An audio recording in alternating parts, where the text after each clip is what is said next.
Welcome to this trip through one of the most disturbing stories ever to come out of the Appalachian Mountains. Picture a place with thick mountains where fog creeps down the slopes like a heavy cloak, and the forest is so quiet that it seems to swallow any sound made by people.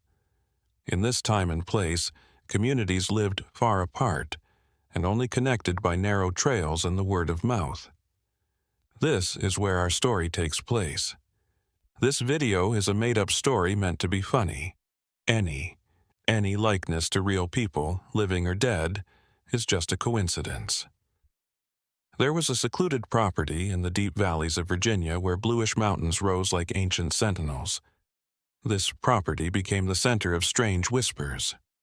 The house was in a clearing surrounded by oak trees that were hundreds of years old. It was far enough from the nearest village that neighbors were only shadows in the landscape. It was a place where time seemed to move differently, where days blended into one another without rushing. Elsie Whitmore lived there and was known for being kind and always being there for community events. People always went to her when they needed help or a kind word. People who knew they would be welcome often came to her house because the door was always open and the smell of fresh bread filled the air. She tended a small but very neat garden where wildflowers and medicinal herbs grew. She used these herbs to make teas and ointments for her neighbors. Elsie's daily life was as sure as the sun will rise. She got up early, did her chores with great care, and spent the afternoons reading or embroidering in the shade of the Veer.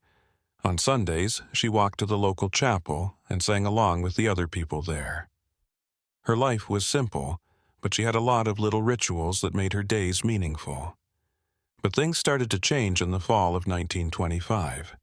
The first changes were small, almost unnoticeable. Elsie started turning down invitations with vague excuses, saying, being tired or having obligations that were never made clear. She stopped going to the chapel regularly, then rarely, and finally not at all. The neighbors who lived closest noticed that smoke from the chimney came out at odd times, sometimes in the early morning and other times not at all for days at a time, even when it was getting colder. The windows, which used to always be open to let in the light, started to stay closed. The linen curtains that used to sway in the wind were still, as if the house had decided to turn its back on the world outside. The garden, which used to be perfect, started to look neglected. Weeds started to take over the flower beds, and the flowers died because no one watered them. The people who lived there were used to Elsie's kindness, so they were worried. Some people tried to see her by knocking on the old wooden door and calling her name louder and louder, but no one inside answered. The house was quiet, as if it were empty, but every now and then a curtain would move slightly, or a muffled sound would come from inside. The change happened quickly and without explanation. There were no fights or known disagreements that could explain such a big change. It was as if an invisible door had closed between Elsie and everything she knew, and she just shut herself off from the world. The mystery of her being alone grew every day, thanks to the silence coming from the house in the mountains. As the seasons changed, the air around Elsie's property became heavier and heavier, filled with a sense of unease that no one could put a name to, but everyone felt it, could sense. Winter came to the Virginia mountains with its usual strength, covering the peaks in snow and making the trails dangerous. The cold got into the wooden houses, so families had to gather around the fireplaces and tell stories while the wind howled outside. But on Elsie's property, the silence was thicker than the morning fog. The family who lived about half a mile away and were the closest neighbors started to notice strange things. The smoke that sometimes came out of Elsie's chimney was strange. It was a strange color, almost greenish in the twilight, as if she were burning something other than regular firewood. The smell that came with the smoke was acrid, like burnt herbs mixed with something else that made the eyes sting even from a distance.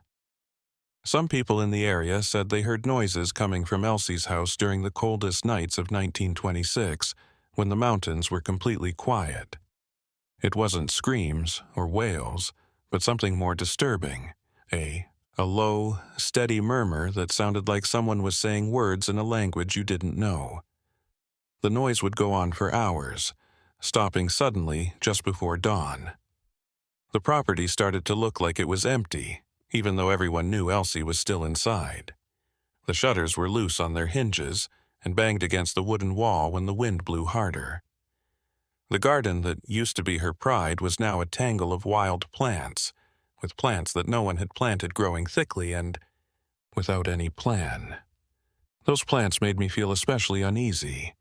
Their leaves were a deep, almost black green, and their twisted stems looked like they were trying to get to the light. Some neighbors whispered that they had never seen that kind of plant in the area before and wondered where the seeds could have come from. One afternoon, when spring was on its way and the snow was starting to melt, a neighbor decided to be more persistent. She walked to Elsie's house with a basket of bread and dried fruit, determined to see if the woman was okay. As she got closer to the house, she felt a chill that didn't seem to come from the cold mountain air. It was a stronger feeling that went all the way through her bones and made her heart race for no reason. She knocked on the door over and over again, yelling Elsie's name louder and louder. Nothing happened for a long time. Then she heard footsteps on the other side of the door that were slow and heavy, as if the person walking was carrying a lot of weight. The door opened just a crack that let the neighbor see part of Elsie's face in the dim light inside. What she saw made her instinctively pull back. This wasn't the Elsie she knew. The woman in front of her had eyes that were sunken in and dark circles around them that stood out against her sickly pale skin. Her hair, which she used to always wear in a neat bun, was now messy and hanging down her shoulders. But the most upsetting thing was the look on her face. It was empty and distant, as if she were looking through the visitor at something very far away, out of sight of people. Not a word from Elsie. She looked at her neighbor for a long time, then gently shut the door. The sound of the lock clicking shut echoed in the quiet afternoon. She left the basket on the porch and ran back home, her heart racing. She couldn't sleep that night because she couldn't stop thinking about those empty eyes. In the days that followed, there were more signs that something was very wrong in that house. Some people who lived nearby saw People who lived near the road in the early morning hours said they saw faint lights moving by the windows, as if someone were carrying candles from one room to another in a slow, hypnotic dance. The lights never followed a set pattern. Every night they showed up in a different window. And then there were the whispers. People who went near the property at dusk said they felt like someone was watching them, even though they knew Elsie rarely showed up. It was like the house had become aware of itself and was keeping an eye on who came near it. Unseen lines. The air around the property felt heavy, full of energy that made the hair on the back of my neck stand on end. The Appalachian Mountains came to life in the spring, but Elsie's land seemed to stay the same through the seasons.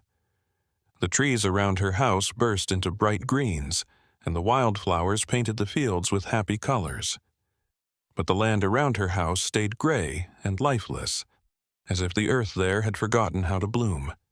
People in the area got into the habit of not using the road that went by the property. They didn't think about it, but something made them take longer routes to get to their destinations.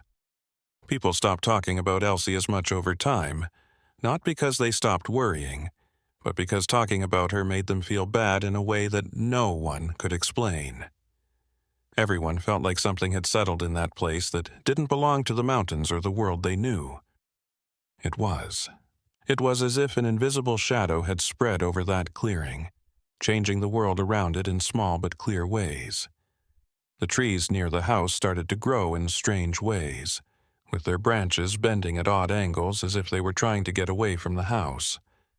A traveler who was passing through the area in the summer of 1926 decided to stay at Elsie's house when a storm came up out of nowhere. He didn't know the history of the place, but when he saw smoke coming from the chimney, he thought he would be welcomed, as was usual in the mountains. He knocked on the door while it was raining, which soaked his clothes and made the path muddy. The door opened faster than he thought it would, as if someone had been waiting on the other side. Elsie was there, but the way she stood made me feel very uneasy. She didn't say anything. Instead, she pointed for him to come in with stiff, rehearsed movements. The traveler paused for a moment, feeling a shiver run down his spine, but the storm outside was too strong to let him go, for not being sure. Even though it was the middle of the afternoon, the inside of the house was very dark. The heavy curtains kept almost all of the light from outside out, and the few candles that were lit in the rooms made shadows on the walls that moved. The air was thick with that same bad smell that the neighbors had talked about, a mix of burnt herbs and something rotting that made your stomach turn. The traveler tried to talk to Elsie, but she didn't say a word. She just sat in a rocking chair close to the fireplace. She stared at the flames that crackled in an uneven way. He saw that the walls were covered in strange drawings made with charcoal or dark paint. He had never seen these symbols before. They were complicated geometric patterns mixed with shapes that looked like roots or veins. The discomfort got worse and worse until it was too much to bear. Even though they didn't say a word, the traveler thanked them for their hospitality and decided to face the storm again. When he opened the door to leave, he heard Elsie say something behind him. He couldn't understand the words, but the tone was heavy enough to make him speed up. He ran through the rain without looking back until he was far away from that property. The next morning, he told the innkeeper about his night at the inn in the nearest village. The man just shook his head and said that he was lucky to have left when he did. The traveler asked what that meant, but no one answered. Weeks went by, and the gossip about Elsie's house grew more complicated. Some people said that bluish lights would show up in the windows on nights when there was no moon and pulse in a slow, hypnotic way. Some people said they heard dragging sounds coming from the basement, like something heavy was being moved back and forth over and over again. Some people even said they had seen shadows moving around the property. These were tall, thin shapes that vanished as soon as someone tried to look at them directly. The weird plants kept growing out of control around the house. The plants had spread beyond the edges of the first garden and into the forest around it. Their dark leaves made a kind of living fence that blocked the view of the inside of the property, making it hard to see what was going on there. People who got too close said they felt dizzy and sick for no reason. The cold and changing leaves of autumn had come back to the mountains after summer ended. But nothing changed on Elsie's land. That piece of land was had lost touch with the normal flow of time and was now in its own dimension, where normal rules didn't apply. The warm colors of autumn were moving across the mountains, but Elsie's land was still stuck in its own sad season. The trees around the house didn't follow the natural cycle of dying and coming back to life. Their twisted branches were covered in thick, dark leaves that made it hard to tell where the forest ended and the property began. At that time, an itinerant teacher came to the Appalachian region with books and other teaching materials for the remote mountain communities. She was a curious and determined woman who was used to facing the challenges of living in a remote area with rough terrain. When she talked to the locals, the name Elsie Whitmore came up a lot, always in a low voice and with worried looks. The teacher chose to go see Elsie out of both concern and curiosity about the woman who had become almost a legend. People in the village talk about it. She didn't listen to the residents' vague warnings and took the path to the property on a cloudy afternoon in late 1926. The path looked like it went on forever. getting longer with every step she took. When she finally saw the house, the professor stopped for a moment because she couldn't explain why she was hesitant. The building looked older than it should have, as if decades had passed over it while only a few months had passed in the rest of the world. The stain on the wood was something other than time, making dark patterns that looked like veins or roots spreading across the surface. She walked up to the door, and before she could knock, it opened slowly. There was Elsie, but the change that had happened was even more obvious than what the stories said. She moved slowly and with purpose, as if she had to think about each move she made. People used to say that her eyes were kind and warm, but now they looked like they had a disturbing depth, like wells that never fill up and swallow the light instead of showing it. The teacher tried to talk to Elsie by offering to help and keep her company, but Elsie just stared at her with a blank, distant look. There was a long silence before Elsie whispered something about how she had found knowledge deep in the earth, about secrets that ancient roots kept hidden in the mountains. Her words didn't make sense.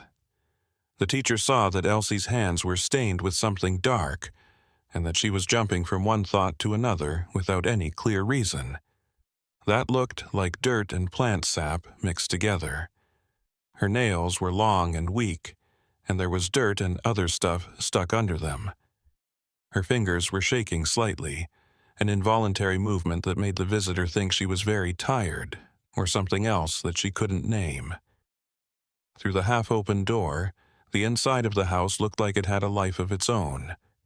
The shadows moved on their own, sliding along the walls as if they were real. The smell coming from inside was so strong that it made it hard to breathe. A mix of mold, wet dirt, and the sharp smell of plants that are in between life and death. Elsie started to talk about dreams that weren't dreams, and voices that whispered through the walls at night, sharing information that no one should be able to get to. She talked about how she had started to understand the language of things that grow in the dark, like the creatures that live between the roots of the oldest trees. These creatures never see the light of day, but they feel every vibration of the earth. The ground. The teacher tried to stay calm, but the conversation made her more and more nervous. Elsie's voice had a hypnotic quality, and the strange rhythm seemed to sync up with the heartbeats of everyone who heard her. It was as if her words could make people feel uneasy, thoughts that took root and grew even when the person didn't want them to. The teacher finally said goodbye and started walking back down the trail. She felt an inexplicable weight on her shoulders. She felt like someone was watching her the whole time, and she kept looking back, hoping to see something that wasn't really there. The trees around her looked like they were leaning toward her, and their branches were reaching out like twisted fingers trying to touch her. That night, when she was safe in the village, the teacher wrote about what had happened in her diary. Her hands shook as she wrote down the words that tried to capture the essence of that scary meeting. She talked about how it looked like Elsie was changing into something else, as if the line between her and her surroundings was slowly fading away. The weather in the area changed slightly over the next few days. More and more people started to have scary dreams, like seeing roots intertwining in strange ways or hearing voices echoing through the land. It felt like the presence on Elsie's property was getting bigger, and its power was spreading beyond the physical limits of that cursed land. Winter came back to the mountains of Virginia with a level of intensity that few people had seen before. The snow kept falling, piling up in thick layers that turned the land into a white sea, with only rocky peaks and dark trees breaking the surface. The cold got into the houses even through the strongest walls, and people had to stay close to their fireplaces for days on end. But the snow didn't seem to touch the ground on Elsie's property. A ring formed around the land where the rain just melted before it could build up, which made a disturbing contrast with the perfect whiteness that covered the rest of the area. It was like there was an invisible heat coming from that place that kept the winter cold away and kept the temperature at a level that shouldn't exist. People who lived there started to notice that the wild animals that usually lived in the mountains stayed away from that area. Deer that used to eat grass in the fields nearby stayed far away, and even the crows, which are known for there. They flew in wide arcs around the property's airspace, showing their boldness and curiosity. It was as if all living things knew something that the human mind didn't want to believe. In 1927, on a very cold night, a hunter who had gotten lost on the snow-covered trails came dangerously close to Elsie's house. He was tired, and his fingers were starting to go numb from the cold. He saw the faint lights through the windows and thought about going inside, even though he knew. The gossip. After all, the need to survive can help you get over your fear. He could tell that the air around the property was different as he got closer. The ground seemed to be breathing, and vapor rose from it, making a low mist that changed shapes and cast false shadows. It was hot and sticky there, full of that familiar smell of rotting plants that now seemed to be so strong that it was almost tangible. He saw something before he could get to the door. That made him stop right away. He could see inside the house through one of the windows, which was partly blocked by the torn curtain. Elsie was there, but she wasn't by herself. There were shapes around her, shadows that looked like they were made of more shadow than substance. They moved in slow circles while she stayed still in the middle. They weren't shadows of real things. They were things that were there on their own, as if the darkness had a mind of its own. The hunter instinctively pulled back. His heart was pounding against his ribs. He would have rather felt the cold he had felt before than what he was seeing now. He turned and ran, stumbling through the snow. His lungs hurt from the effort and the cold air. He only stopped when he saw lights from another house far away.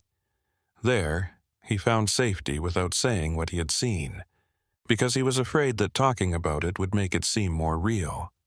It seemed like winter didn't want to let go of the land, because spring came late in the mountains that year. Hold on to the land.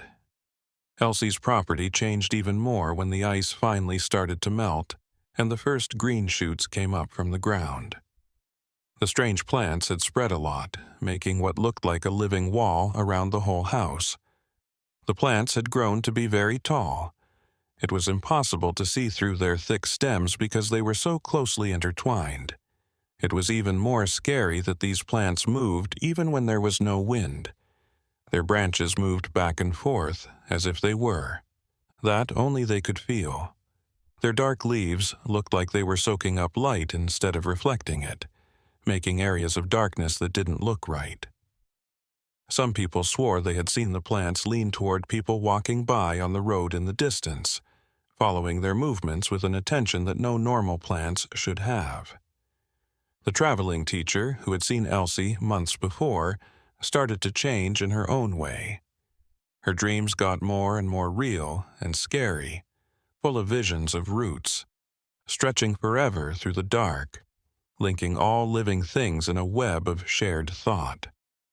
She would wake up with the feeling of dirt under her fingernails, even though her hands were clean.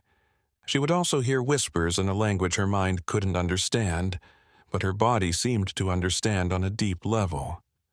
Other people who had been close to Elsie's property started to tell similar stories. Being in that space seemed to send something through, a feeling of unease, planted deep inside and slowly grew. People woke up in the middle of the night with a strange urge to look toward the mountains where the house stood. They felt both drawn to and repulsed by the house at the same time. The village started to build its own quiet defenses against that growing power. These weren't planned or official actions. They were things that people did without thinking. People didn't want to say Elsie's name out loud, as if saying it might draw unwanted attention. When they needed to talk about the property, they used vague euphemisms or just pointed to the mountains with meaningful looks. It was very hot and humid in the Appalachian Mountains in the summer of 1927. The air felt thick and hard to breathe. In the afternoon, storms would come out of nowhere and dump a lot of rain, making trails into rivers of mud and streams overflow their banks.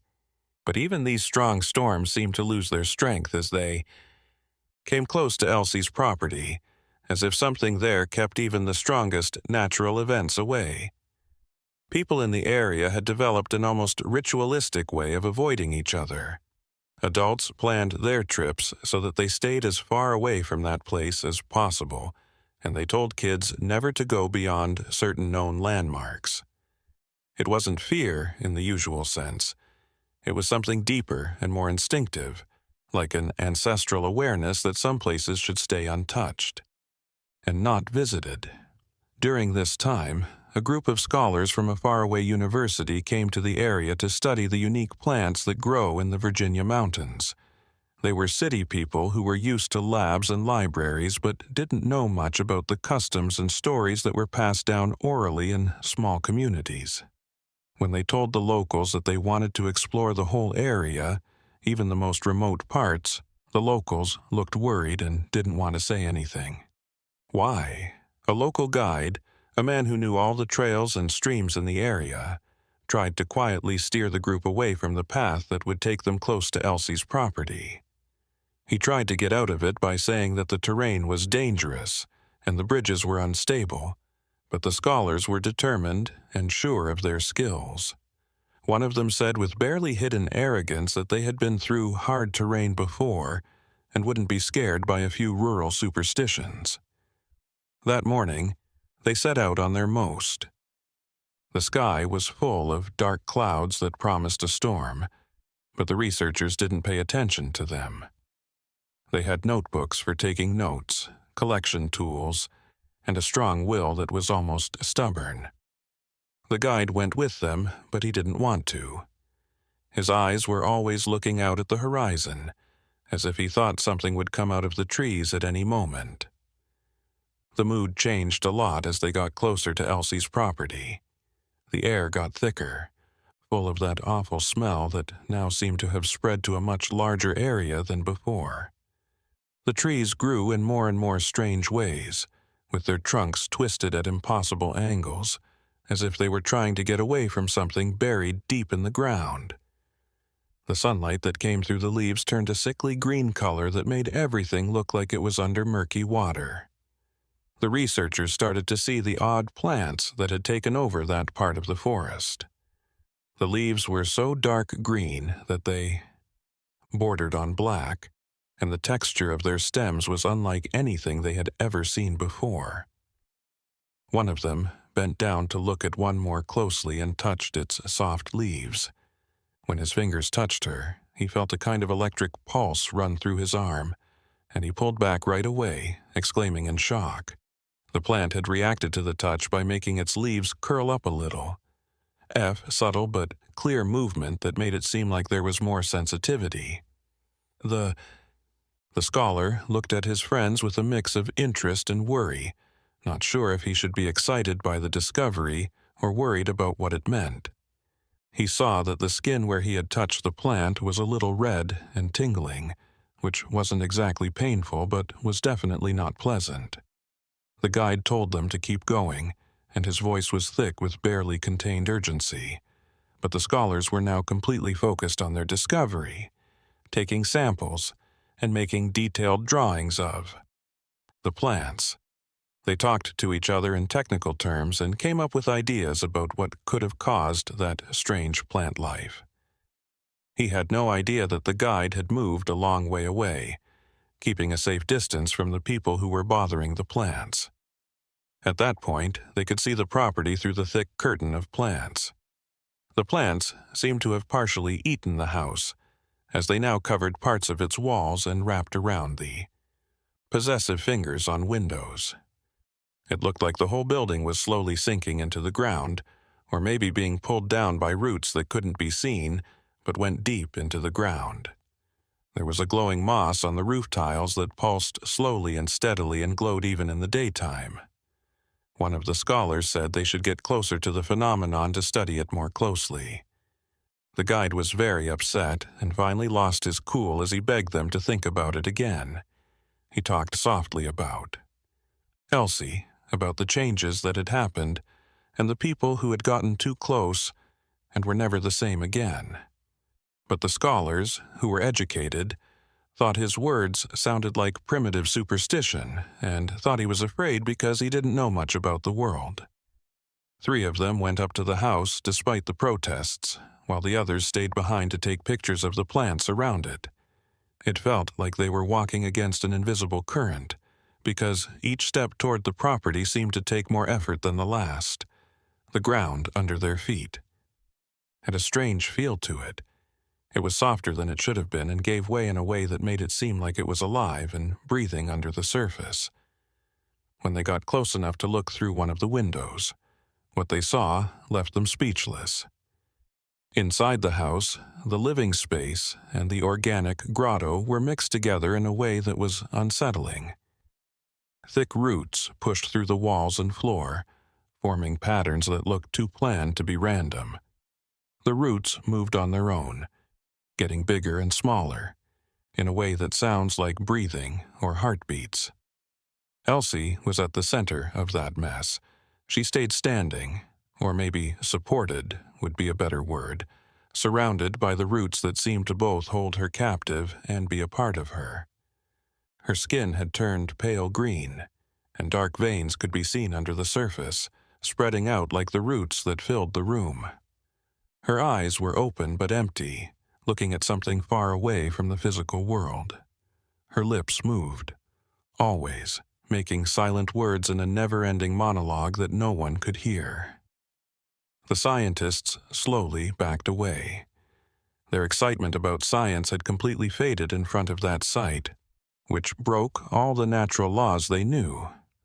One of them tried to make sense of what they had seen by mumbling theories about parasitic fungi and group hallucinations, but even he thought his words sounded empty.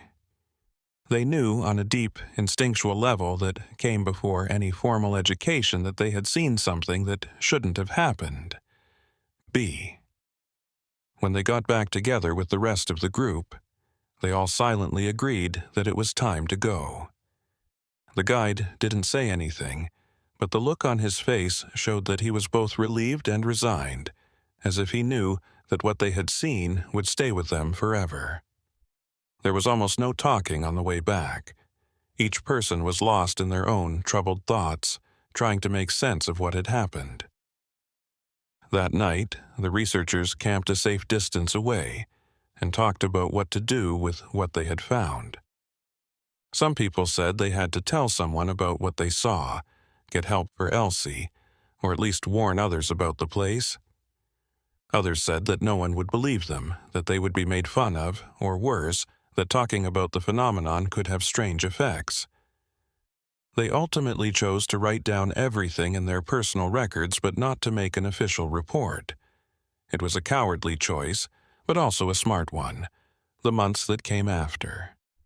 The scholars' visit made small but clear changes to the whole Appalachian region of Virginia. It was as if the being that lived on Elsie's property had gotten stronger because of all the attention it was getting. It was as if the people who saw it somehow fed it and let it grow beyond its previous limits. People started to feel it in ways they couldn't fully explain. A constant pressure on the edge of consciousness, like a song you can't forget. Dreams became something that everyone in the community did. They weren't exactly the same dreams, but they had similar themes that made it seem like they came from the same place. People said they saw roots growing through their homes at night, breaking through cracks in walls and floors, and wrapping around furniture and other things. They would wake up with racing hearts and check every corner of their homes over and over again, happy to find that everything was normal but still feeling like what they had dreamed was just waiting for the right time to show up. The traveling teacher, who had now made the village his or her home, became an unofficial confidant for people who were having these problems. Because of what she had been through, she could understand without judging or dismissing the stories as the result of an overactive imagination or superstition. She wrote down the patterns that came up in these talks in a notebook, hoping to find some meaning in how things were going. What she found out made her very upset. The dreams seemed to follow a pattern based on where people lived, starting with those closest to Elsie's property and spreading out in circles. It was like an unseen force was spreading across the land, getting stronger every night. And it wasn't just the dreams. People started to see changes in their gardens. Small plants with leaves that were too dark were growing between the vegetables and flowers they had, planted on purpose. These plants that invaded grew too quickly. Sometimes they grew twice as big overnight. When we pulled them up, their roots were surprisingly deep and strong, as if they had been there for years instead of just days. The texture of their leaves was also strange and made me uneasy. They were soft and velvety, and anyone who touched them got a sticky residue on their hands. The residue didn't come off easily with water. Instead, it stayed on as a thin film that made the skin feel tingly. On skin. A merchant who went back and forth between mountain villages a lot started to notice small changes in the people there. Their faces looked more distant, as if they were always paying attention to something that only they could see.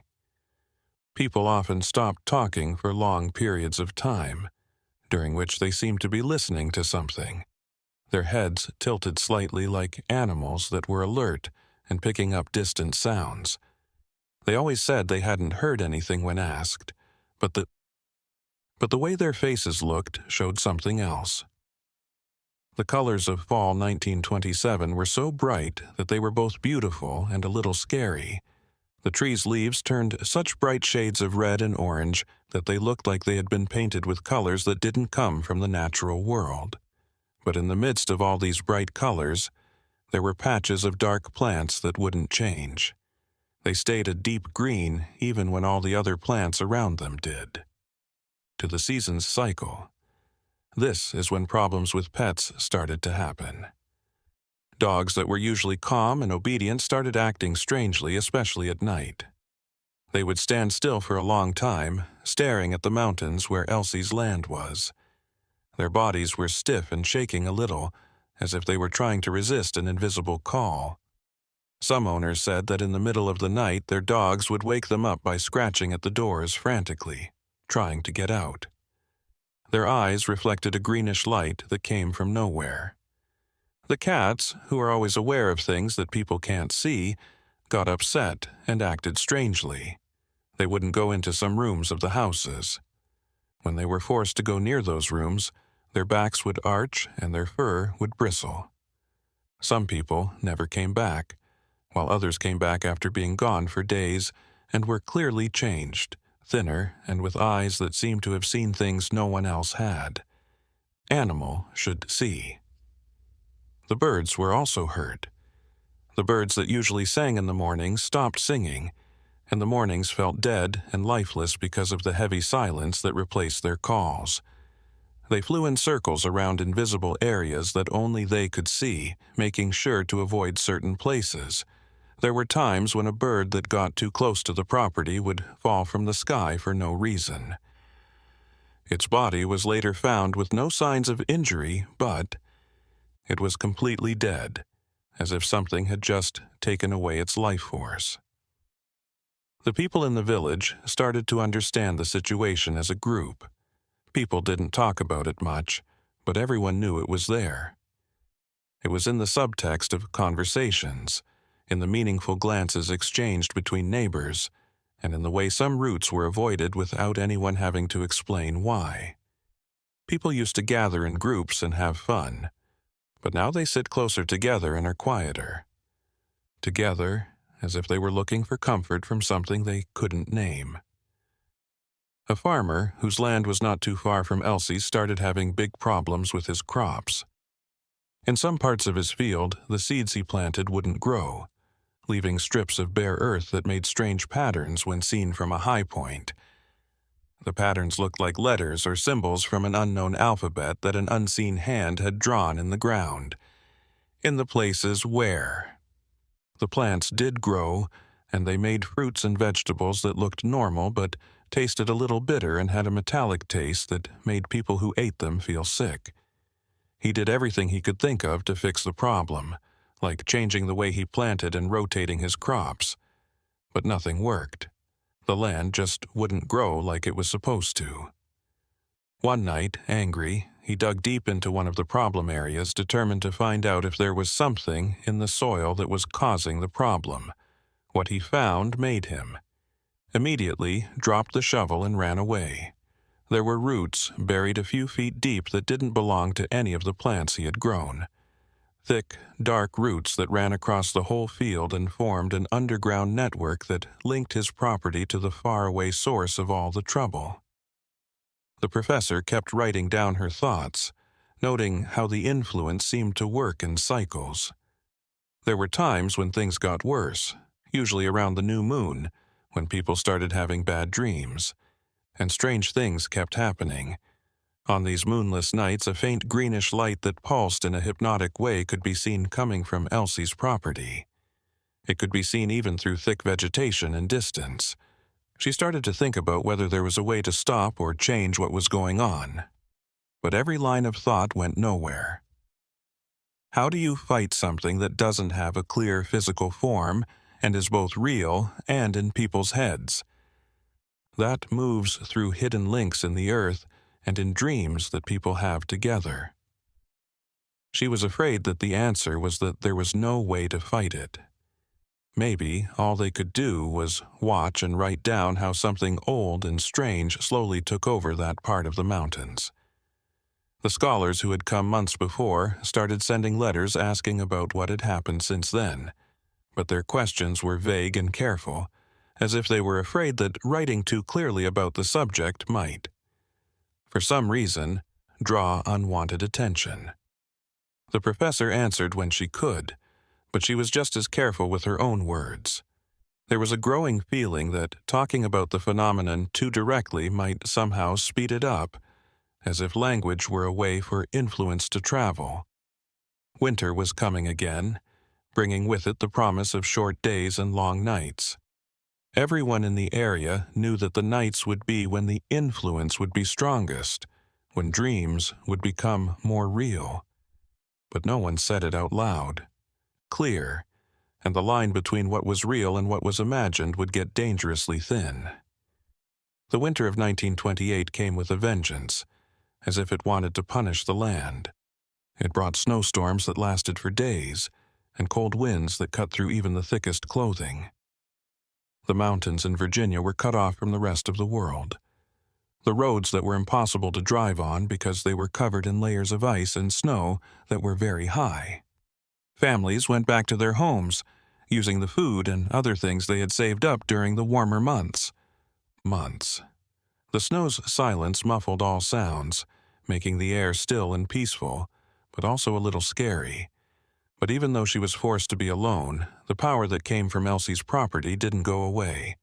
It seemed to have gotten stronger over the past few months, as if every person who learned about it, every shared dream, and every whispered conversation fed something that was growing in the shadows of the collective consciousness. The snow that covered everything made a kind of blank canvas that made the signs of that presence even clearer. During the worst storms, the teacher had to stay in her small house and spend long hours going over her notes and looking for deeper patterns in what she had written down. Her pages were full of detailed notes, drawings of symbols that people had seen in dreams, and simple maps that showed how the phenomena moved around the world.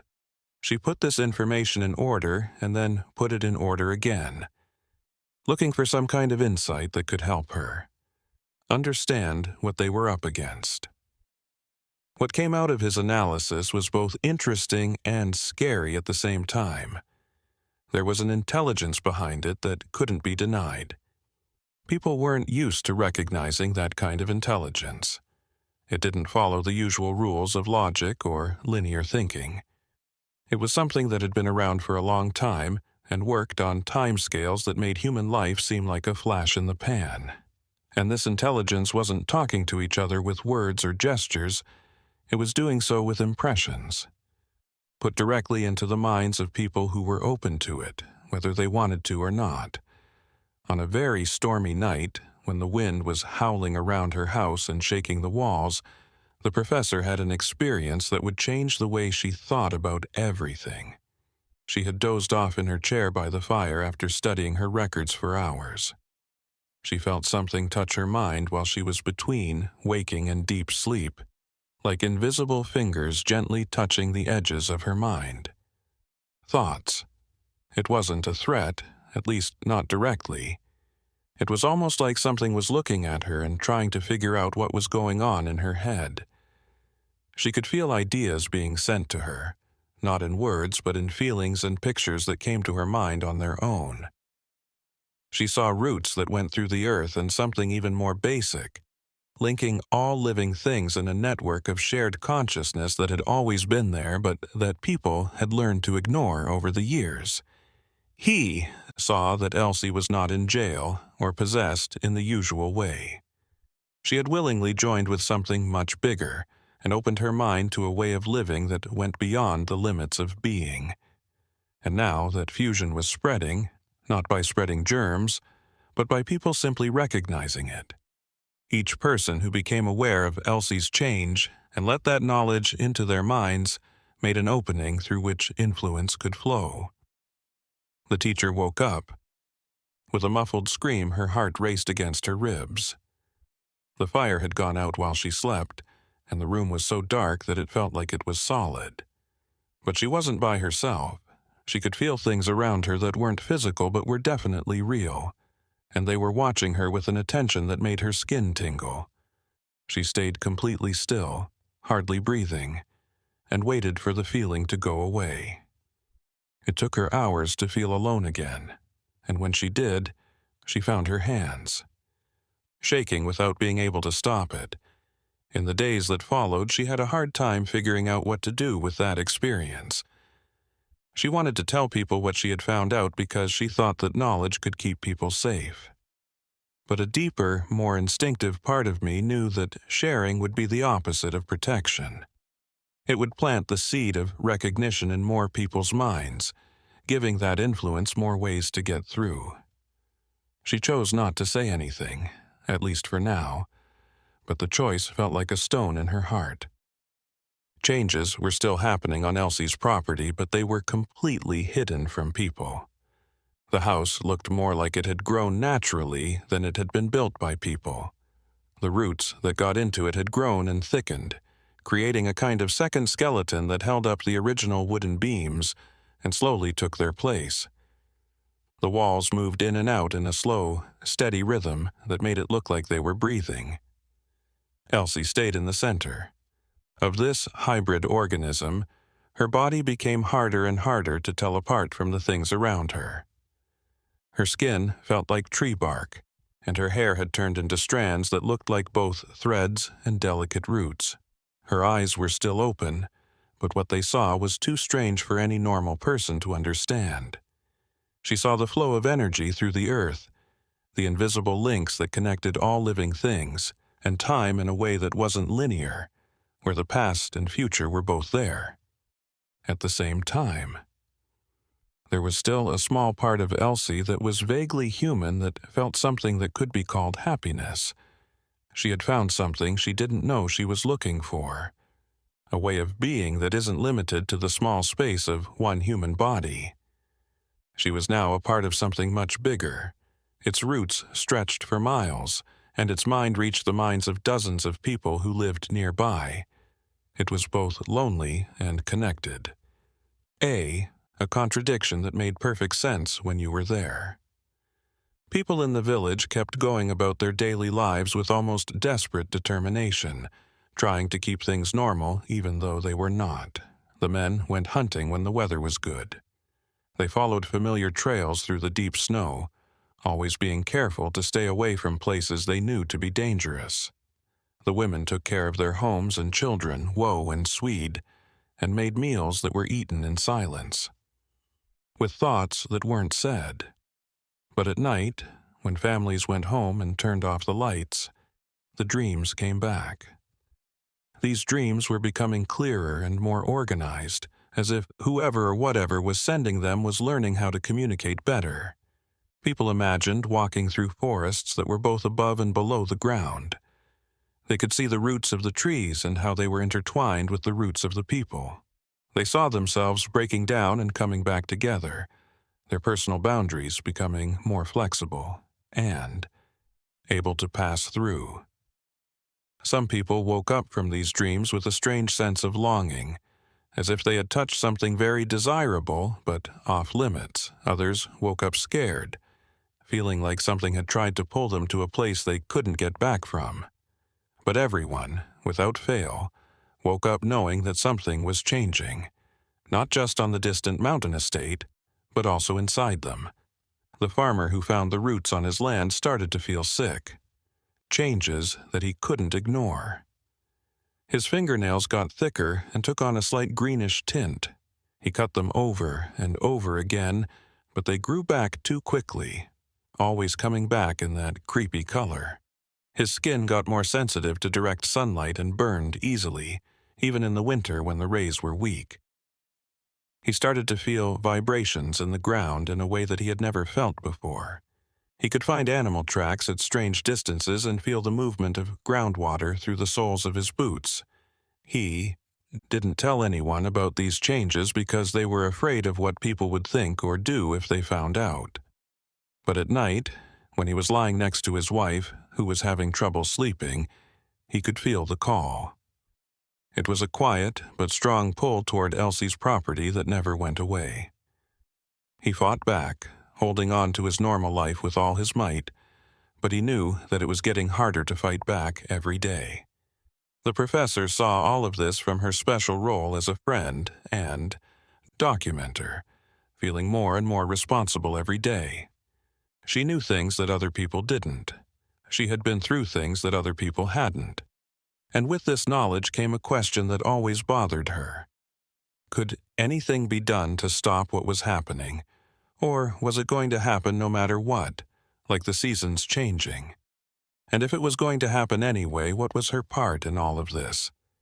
Should she warn people, even though she knew that the warning could make things worse? Spring! It was late in the Appalachian Mountains in 1928, as if winter didn't want to let go of that land. Events happened that made no sense to anyone. When the snow finally started to melt, it showed a landscape that had changed in ways that were much more than just the usual seasonal changes. The meltwater had a slight green tint, and it carried more than just minerals that had been dissolved in the earth. People didn't want to drink straight from the streams. Instead, they preferred to collect rainwater or get it from deeper wells that seemed less affected by the influence that was now everywhere. During the long winter months, the professor made a choice. She couldn't just write down what was happening and watch as something terrible happened all around her. She had to do something, even if she didn't know what it should be. She started setting up separate meetings with the people who had been most affected by the events, forming a small group of people who were willing to talk about them openly. What was going on, and look for a way to respond together. The meetings were held in the living room of his small house, usually at dusk when the shadows were long and no one would notice them. People from different jobs and backgrounds made up the group.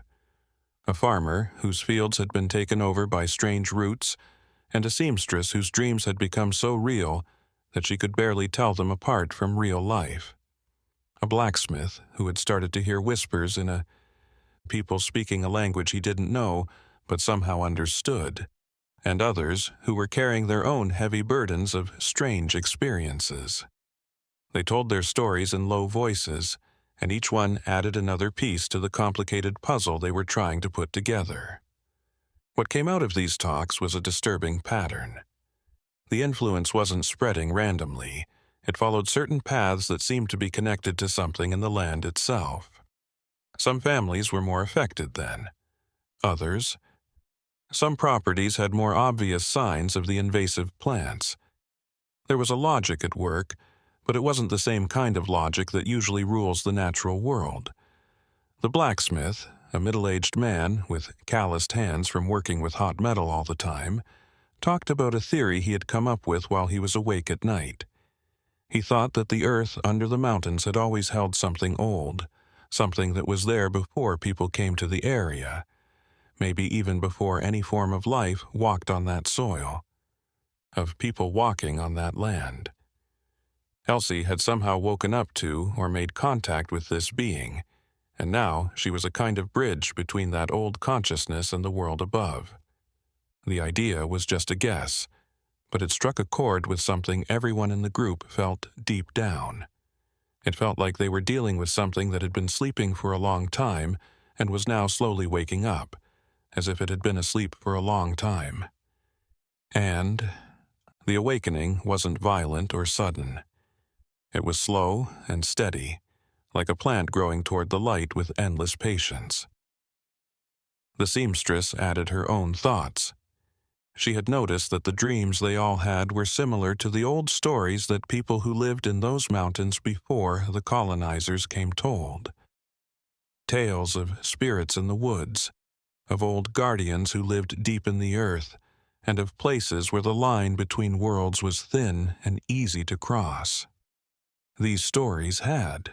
People had mostly forgotten about them or thought they were just primitive superstitions, but maybe they held some truth about what that area was really like. The group started to think that they might need to go to Elsie's house to face the source of everything that was going on. Everyone hated the idea, but it seemed more and more likely that it would happen. The professor said that just approaching could be dangerous, that they could be more deeply affected, or even taken in by the same thing that Elsie had. But the farmer, whose body changes had continued to happen despite his best efforts to stop them, said that he was already being pulled in that direction. It might be better to go willingly, with preparation and purpose, than to be dragged along against his will.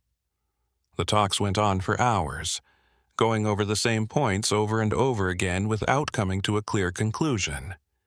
There was definitely fear, but there was also a sick curiosity. Need to know, even if it costs a lot to do so. And there was an unspoken question behind it all. Did some of them secretly want what Elsie had found? Was there a part of them that wanted to break down the walls of the self and feel a deep connection with something bigger? While the group talked and planned, the influence kept growing without stopping. The strange plants had started to show up in gardens that were farther and farther away from the original property, growing overnight, as if invisible hands had sewn them together. Their roots went deep into the ground, making an underground network that linked properties that were miles apart. It was as if one living thing was spreading through the area, using those plants as its eyes and tentacles to explore the land. The animals had started to act in even stranger ways. It was common to see groups of deer standing in perfect circles in clearings in the forest, all with their heads turned toward the center. There was nothing to see. They stayed in this formation for hours, not moving like statues, until something unseen let them go, and they broke up as quickly as they had come together. Birds made nests in complicated geometric shapes that didn't match any known building instinct. They twisted branches into shapes that looked like they meant something, but no one could figure out what they meant. The group made the decision to do an experiment one night. They would choose a volunteer to take a personal item from each member and leave it. Close to Elsie's house, but not so close that it would be dangerous. It was close enough to make some kind of connection.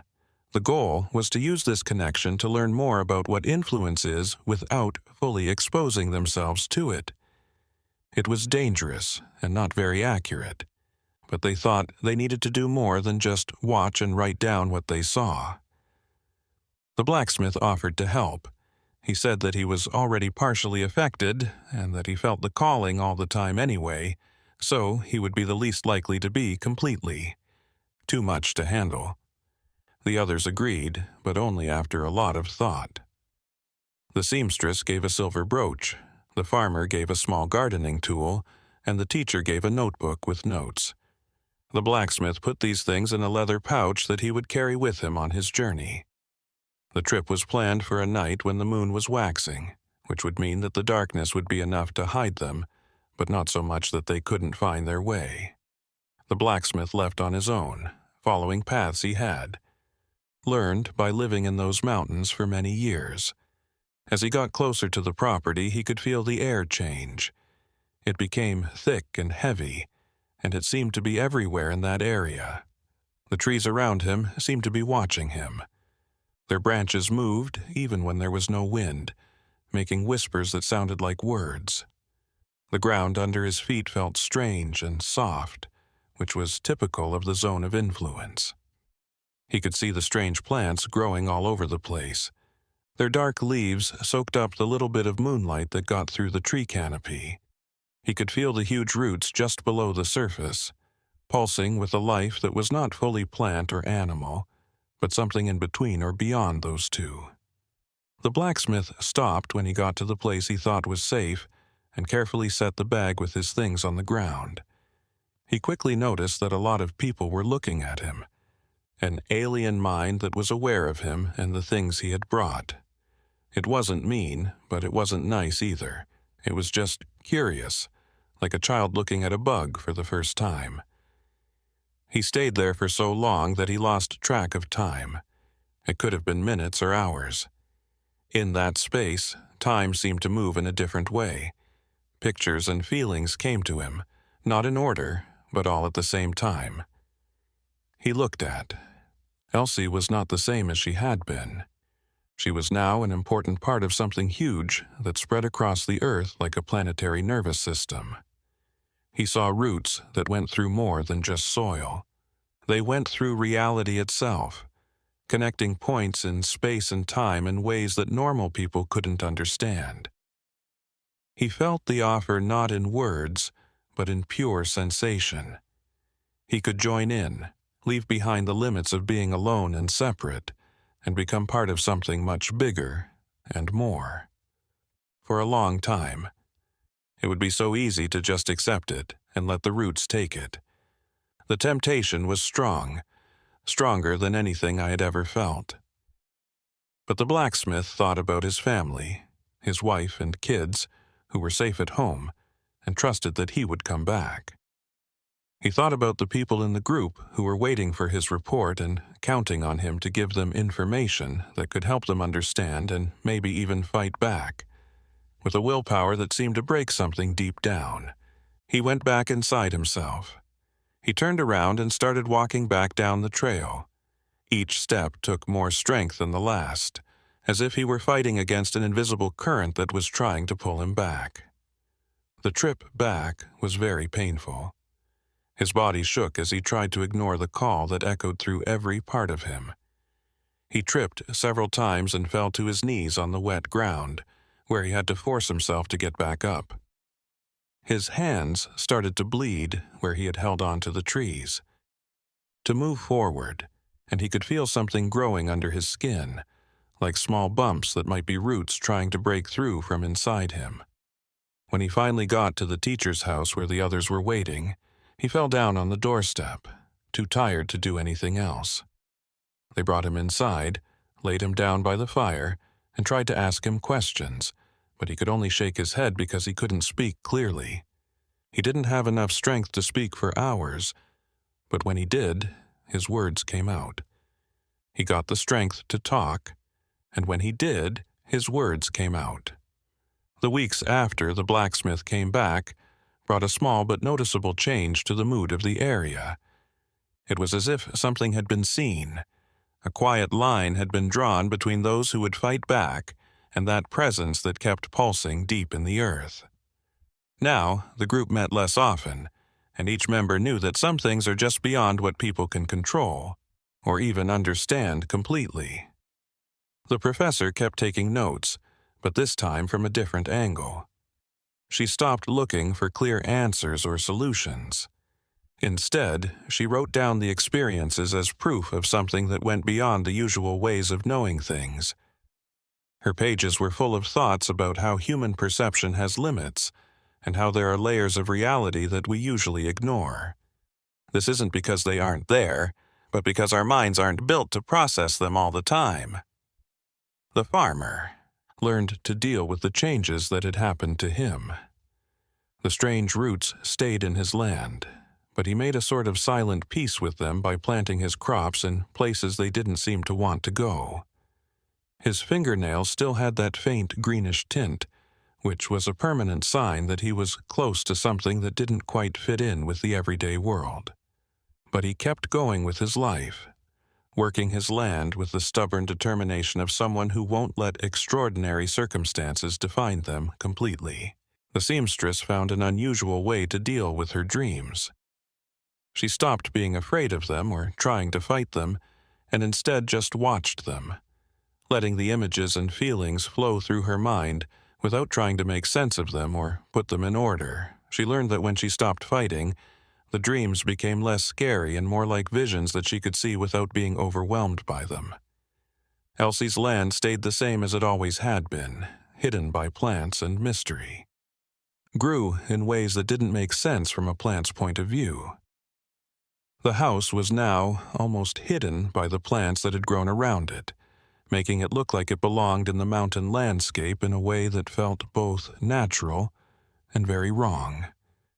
People who didn't know the history of that area would sometimes walk by and talk about the strange clearing, saying that the air there felt different, thicker, and full of unknown possibilities. If Elsie could still be called that, she was still at the center of that changed place. Her body had long since merged with the things around her, so much so that it was impossible to tell it apart from the roots, the soil, and the broken house itself. But a part of her stayed. A mind that was no longer limited to one body spread across the invisible network that connected all life in that mountain area. Years would go by. The seasons would keep going in their never-ending cycle, and the story of Elsie Whitmore would become a whispered legend. Around fires on dark nights, some people thought it was a warning about being too curious, while others thought it was just a made-up story to scare people. But those who had been there and felt the touch of that ancient presence would know the truth that lay beneath the layers of story and time. The truth is that there are things deep in the earth that are still there long after we are gone. There are types of consciousness that are so different from ours that we can't even imagine them. We can barely recognize them as such because they work on scales and in dimensions that we can only see occasionally. And sometimes, very rarely, these different realities touch, making connections that change everything they touch in ways that can never be fully undone. The Appalachian Mountains are still there, and their slopes are covered in thick forests.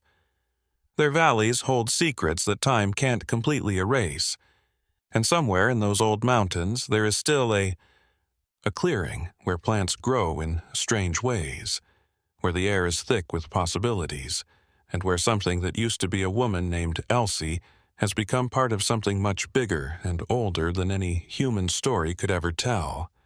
And maybe, just maybe, on nights when there is no moon and the world is quiet, you will feel that call too.